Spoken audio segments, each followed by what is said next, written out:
Hello, everybody. I want to have a chat to you guys today about AI because it's a very hot topic at the moment, and there is a lot of dishonesty in the conversation about AI from both extreme proponents of the technology and extreme detractors of the technology.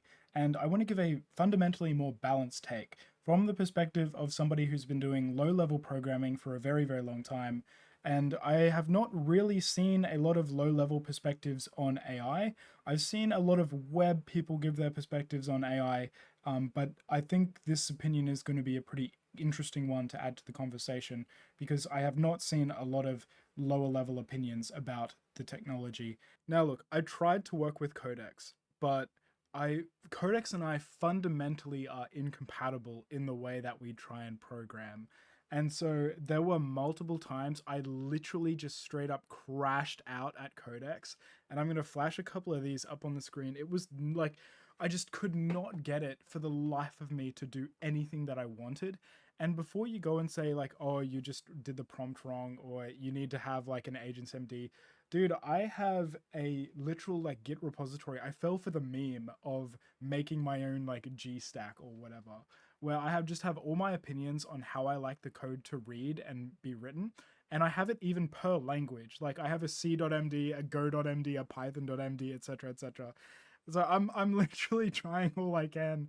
And it got so bad, I just canceled my OpenAI subscription. Like I cannot work with Codex. We're just fundamentally incompatible in that way. And so I'm only going to be talking about Claude pretty much in this video.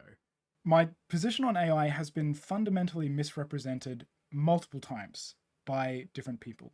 The most recent one was at a party I was at very recently, and this guy was talking to me. He's like very pro AI. Like, if you've seen the memes of the guy on the chair and the project is his girlfriend, and Claude is basically saying, like, are you sure you want to proceed? And it's like, yes, I'll put it up on screen. It's very funny, but he's basically the guy in the chair. But he like continuously, I said the things that I liked about AI.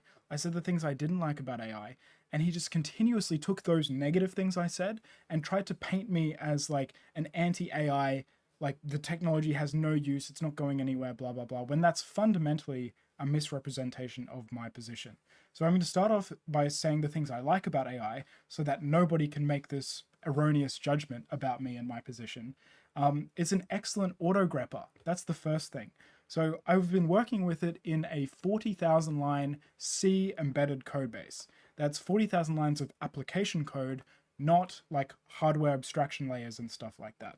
So in this kind of situation, we've got, four microcontrollers that are going on that are communicating with each other and doing various things, 40,000 lines, and let's say I need to find the data flow of a variable throughout the entire process, like from start to finish, from this module over here all the way down to this microcontroller over here over multiple communication buses. And AI is fantastic at getting me that data flow, and it does it pretty well. So specifically, I'm using Claude Code Opus 4.7, and it's an excellent auto grepper. I absolutely hated doing that process manually. It was one of the worst things about it when you've just got like this little variable that you think is going to be part of the problem, and you've got to trace the whole thing like manually with like either finding references with your LSP or using grep minus R and things like that. Just so annoying, and AI is excellent at solving that for me.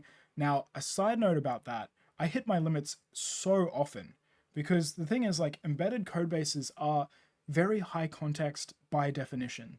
And so, in order to do anything useful, you have to load in a lot of context about what the state of the system is, what tasks are running, timing, things like that, and even, this microcontroller is going to send to this microcontroller at this specific time. There's a lag there, and it's just very high context, and I hit my limits super often. So that's like something to consider. You can't just fully replace me because that would cost a lot, a lot of money and tokens. A lot of money in tokens. Yeah, another thing it's really good at is finding bugs in code that's already written, right? So, for example, if I'm running a state machine or something like that, and I just ask it to check to make sure all my state transitions are correct, and they'll say like, "Oh, you missed a transition here," or "The condition to transition to this next state is wrong under this condition," and I'll be able to add an edge case for that. It's excellent at finding things like that.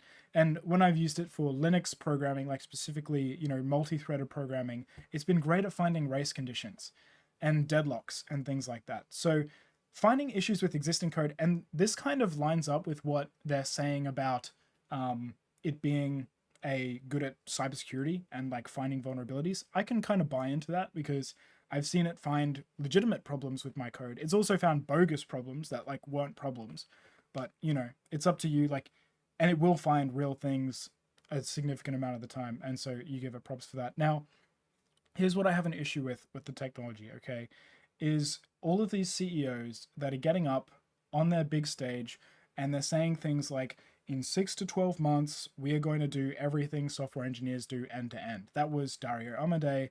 I'm fairly certain one of the Claude Code guys also said that coding is basically a solved problem or something like that. I guess someone forgot to tell him that there's more to life than building CRUD web applications.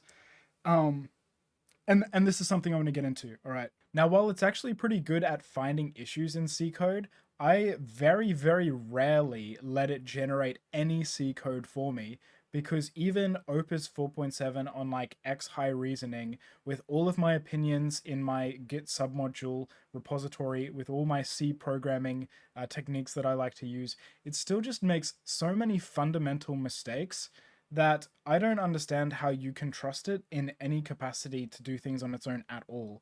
And I have to completely rewrite, oftentimes, things that I ask it to do. So, for example, one of the most fundamental mistakes that I saw it make was when I was writing a multi-threaded TCP network application, and it was an ePOL based network server. And the design of it was such that every ePOL worker has its own scratch buffer where it can serialize network like packets into when it needs to send them off. If it's represented in a struct, it serializes it into this scratch buffer, sends it off. If it receives from the network, it receives into this scratch buffer, then it deserializes into a struct. This is very rudimentary stuff. And some of the message types in this custom protocol that I was building for this application need to access and operate on struct members in a very special way for some of these message types. And so instead of repeating this message logic multiple times, I was just like, okay, Claude, you can probably do this, right? You can write me some helper functions that just abstract this away for me. And one of the things he decided that he would do is in every one of these helper functions, he would allocate a new stack buffer to serialize into. And completely ignoring the fact that the worker threads already have a scratch buffer that you can simply pass in as a pointer to your helper function, have it do the work there without using any additional stack space, and then you just leave that little helper function. This is like a mistake that not even like the very basic programmer would make. And so that's like in an isolated instance, that's not a huge deal because I can just delete the buffer, make it a pointer as an argument, and then we're all good. But it's like you take a fundamental mistake like that and you compound it against all of the decisions this LLM is potentially making, and you have a really, really bad time at the end of it. Another thing it really likes to do that I absolutely despise when it does C programming is it defines new scopes everywhere, just like with a open bracket, close bracket, and then it defines a bunch of variables it needs in that scope just randomly in the middle of your function. And it's like every one of these things, and I'm trying to continuously add to my c.md to tell it not to do these kinds of things, but the longer your context gets, it starts ignoring them, and so these things start creeping back in. And yeah, it's just made so many fundamental mistakes with generated C code, and I've had to rewrite it multiple times. It's just not good at that. And that's what I'm trying to get across is like, it's very, very good at some things. And I'm obviously like, I'm a Claude Max subscriber. I pay 160 Australian a month for this thing. If I didn't see value in it, I wouldn't be paying for it. But I want to use it for things that it's good at. And I don't want to force it to be good at something it's not, which is generating any kind of systems code. And yeah, that's just, as a C programmer, that's how I'm using it. I'm not really letting it generate code because every time it does, it's fundamentally wrong in some kind of way, and I have to redo it myself. And even with architecture, oh, I'll give you another example of a multi-threaded thing. This was the same project, by the way. And I had two threads, each with their own separate state machine. And what I noticed when I went back and re-looked at the design was that there were some similarities between these two threads and their state machines. And so I wanted to merge the state machines together into one thread to simplify it so that I don't have to deal with all the shared memory that these threads used to share. And so I said to Claude, okay, this is probably something you can do. You can probably merge these threads for me. And what he decided to do, these threads are like forever running. It's a daemon. I'm running a daemon. So they're like wild truths that go forever. And so one of the things he decided to do was basically like for thread number 2, he dropped out the pthread create and he simply called, like he renamed the function and then he called that function from the other function. And so what you have is not a merging of the state machines. And I'm gonna flash up what I said to him on this and his apology because he agreed with me. Is like you didn't merge the state machines, you just dropped the pthread create and then called the existing logic from the other thread, and it's still in a while true loop. And there's like a couple of breaks in there, sure, but you've got like nested while true loops with like uncertain break conditions, and it's just like so fundamentally wrong. I just had to do it myself. Uh, anyway, that's been my experience with C and embedded. Is like you can't generate anything with it. It's just not good at that. And these people that say that software engineering and coding is like a solved problem, it's like I wonder what these people are actually building with this. Like, are you really trying to do anything serious? And coming like the Anthropic Claude Code source code got leaked, and the proponents of this whole coding is dead thing, and we just let the model do everything, have a 500,000 line slop code base, all written in TypeScript for a TUI application, by the way, all written in TypeScript. And it's like, if these are the guys that are saying that it's solved, I don't know, man. I'm gonna make an analogy that's gonna piss a lot of people off. I want to compare programming to building buildings, okay? And I want you to bear with me. I'm going to explain where I'm going with this. Now, building little Timmy's residential house in the suburbs has been a solved problem for a very long time. Like, building residential homes is a very high volume, like, you need to do a lot of them, but it's not particularly complicated as building buildings go. It's fairly straightforward. We kind of know, we've done a lot of them. We kind of know how to do that.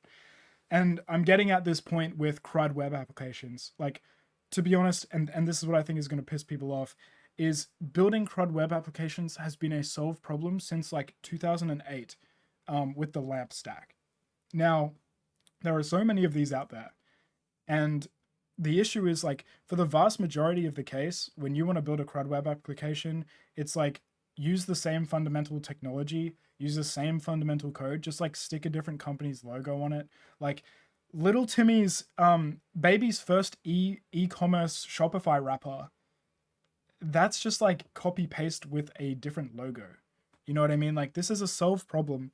And so when they are saying things like, oh, AI is going to be writing all the code, AI is one-shotting all of these things, it's like, okay, imagine if, like, for example, in Australia, there's this company called Metricon, and they basically build those, like, copy-paste houses. Those, like, if you've ever driven through a neighborhood and, like, all the houses are, like, exactly the same, they kind of build these.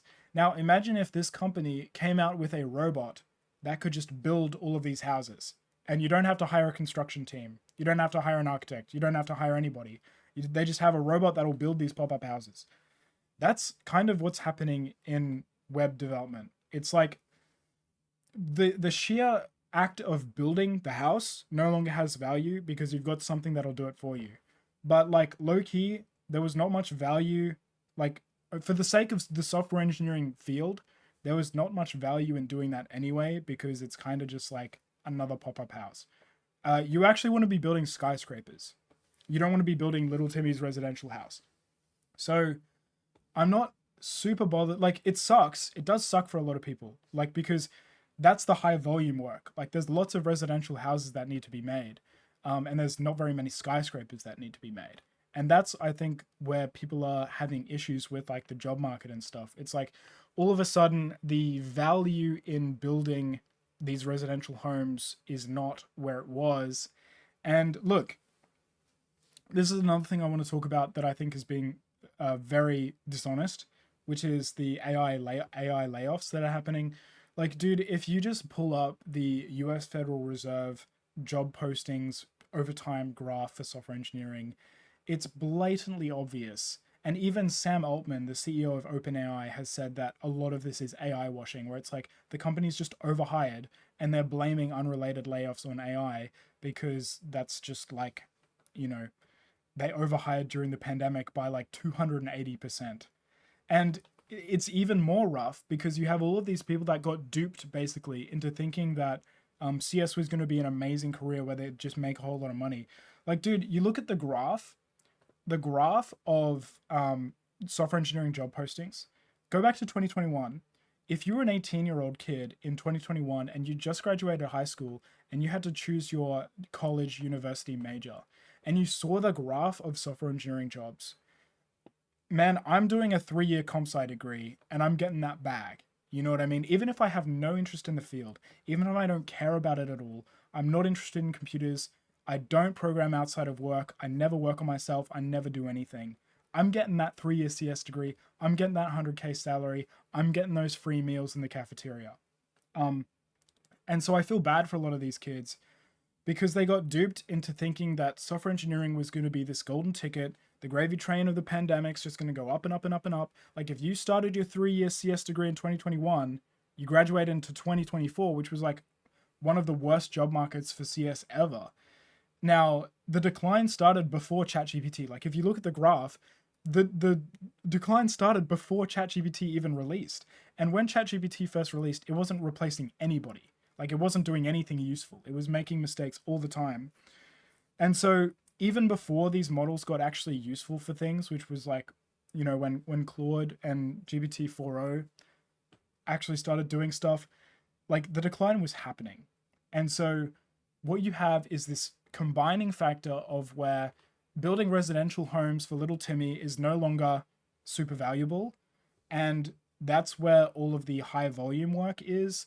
But we also have all of these kids that got duped into thinking it was going to be a gravy train career forever, who got in during the pandemic and then graduated into the post-pandemic crash. And that's where you have all of these things coming from. Now, that's rough. And I feel bad for them. But at the end of the day, if you are not serious about programming and you want to, like, you're going to stay in your little bubble and just build residential homes and never try and build skyscrapers, like, that's fine, but we can only have so much of that. And the issue, and any career, like, I'm not saying you have to care about the job so much. There are people that just want to clock in, clock out, and that's fine. Every career has a certain amount of that kind of person, and that's like fine. The issue is that because of the pandemic stuff, we just have too many. That's it. So that's like the unfortunate thing is like the value in building these residential homes is no longer there. And heaps of people that don't care about the field and don't want to challenge themselves got in thinking they'd be able to do that forever. So every CEO is saying we're replacing people with AI. Like, if even Sam Altman is saying, hey, let's pump the brakes here, that's not actually what's happening. And he's got every incentive to prop up this AI, like absolutely ridiculous, I forget the word, rhetoric, that's the word. He's got every reason, and he does, like on multiple times, he just spouts absolute nonsense. But anyway,